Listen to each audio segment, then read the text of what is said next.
Apa yang menarik dari Injil hari ini? Ada dua. Yang pertama, disebutkan dalam kisah itu, Tuhan Yesus menangis.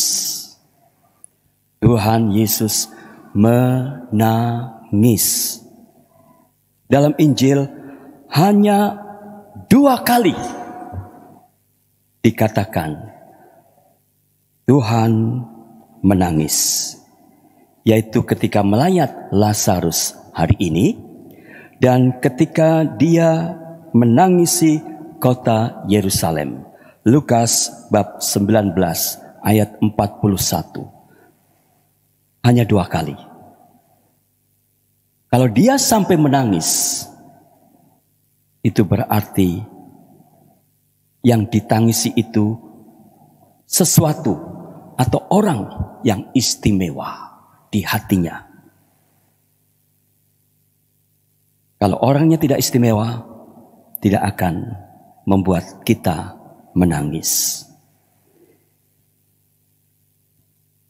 Yang kedua, Maria Marta yang tinggal di Betania mengirim berita kepada Yesus. Isi berita, Tuhan, dia yang engkau kasihi sakit. Titik. Telegram sangat singkat. Berita yang disampaikan mereka itu sangat singkat, tetapi mampu menggerakkan hati Tuhan untuk datang ke Betania. Kedatangan Yesus memang terkesan sudah terlambat. Tetapi ternyata hal itu bukan sebuah halangan untuk terjadinya sesuatu yang tidak pernah dibayangkan oleh banyak orang. Bagi orang yang mengasihi, segala sesuatu mungkin, yaitu Lazarus dibangkitkan. Hidup kembali, sehat kembali.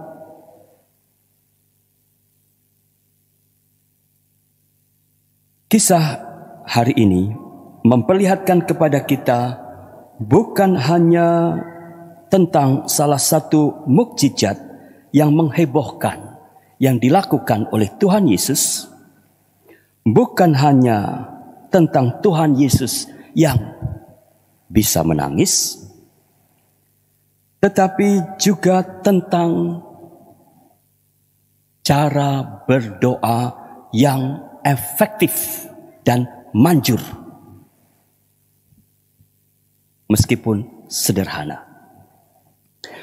Bapak, Ibu, Saudara-saudari, masa Prapaskah bagi kita adalah masa untuk berpuasa, berpantang, beramal, tetapi jangan lupa juga untuk lebih banyak berdoa atau mendoakan.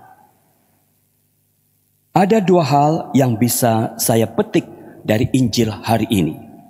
Yang pertama, tolong diingat. Yang pertama adalah Anda tidak perlu merasa tidak pintar dalam hal berdoa. Orang Katolik jangan merasa tidak pintar dalam berdoa. Gara-gara Anda hanya mengucapkan sedikit kalimat, tidak panjang lebar. Ketika Anda berdoa di tengah-tengah keluarga, di tengah komunitas, di tengah lingkungan, atau dalam kesempatan kebersamaan yang lain. Jangan pernah merasa tidak pintar. Berita dari Maria dan Marta, Tuhan, dia yang engkau kasihi sakit, sebetulnya setara dengan sebuah doa permohonan kepada Tuhan Yesus. Doanya sangat efektif, padahal hanya terdiri dari 1 kalimat. Tidak banyak kata, Tuhan, Dia yang Engkau kasihi sakit. 6 kata.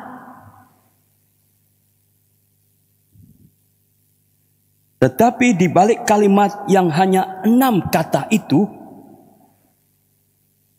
terungkap iman dan harapan yang besar yang bisa ditangkap oleh hati Tuhan yang, ini istilah baru, yang maha halus. Anda belum pernah mendengar istilah itu, bukan? Hati Tuhan yang maha halus.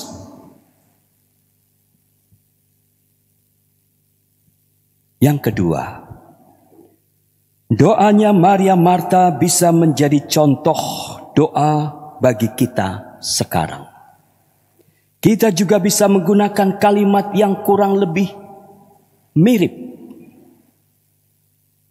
yang kurang lebih panjangnya segitu. Ketika kita mendoakan saudara-saudari, sahabat kita yang sedang sakit atau yang sedang berada dalam kesulitan tertentu. Misalnya, Tuhan, sahabatku yang bernama Rudi sedang mondok. 1 kalimat. Tuhan, saudaraku Pasutri Bambang Ani sedang kesulitan ekonomi karena tertipu investasi trading. 1 kalimat. Tuhan, anak-anakku sedang khawatir menghadapi ulangan umum. 1 kalimat. Tuhan, berilah hidup abadi bagi suamiku, bagi istriku, bagi orang tuaku yang telah pulang kepadamu. 1 kalimat. Ini cengbeng. Jadi saat yang baik 10 hari untuk mendoakan saudara-saudari Anda yang sudah dipanggil Tuhan. Sebut namanya ketika mendoakan. 1 kalimat, no problem. Karena Tuhan mempunyai hati yang maha halus. Karena yang namanya doa itu bisa dengan kalimat sesingkat tadi, bukan berarti untuk menyampaikannya kepada Tuhan cukup sekali. Anda bisa mengucapkan kalimat yang hanya 1 itu berkali-kali, bahkan 1000 kali dalam 1 hari. Tergantung Anda mau atau tidak.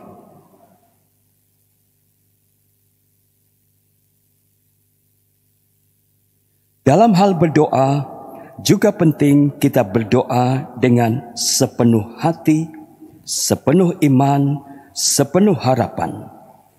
Selebihnya dari pihak kita diminta kesabaran untuk menanti jawabnya.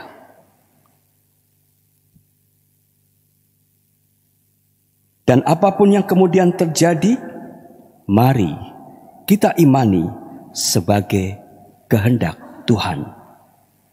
Namun saya juga ingin mengingatkan Anda sekalian bahwa kita berdoa juga tidak melulu dalam rangka meminta. Doa tidak identik dengan meminta. Sebaliknya, justru kalau bisa tujuan utamanya bukan pertama-tama dalam rangka meminta, tetapi dalam rangka memberi. Memberi syukur, memberi kepada Tuhan pujian. Kenapa begitu, Romo? Karena dasar doa adalah iman dan kasih. Kasih ya kasih. Dalam bahasa percakapan kita sehari-hari, dikasih artinya diberi. Mengasih artinya memberi. Jadi kasih adalah kasih. Maka ingatlah kalau berdoa itu dalam rangka pertama-tama kasih, memberi, bukan meminta. Sebuah video sebagai pemanis renungan hari ini kita lihat.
Amin.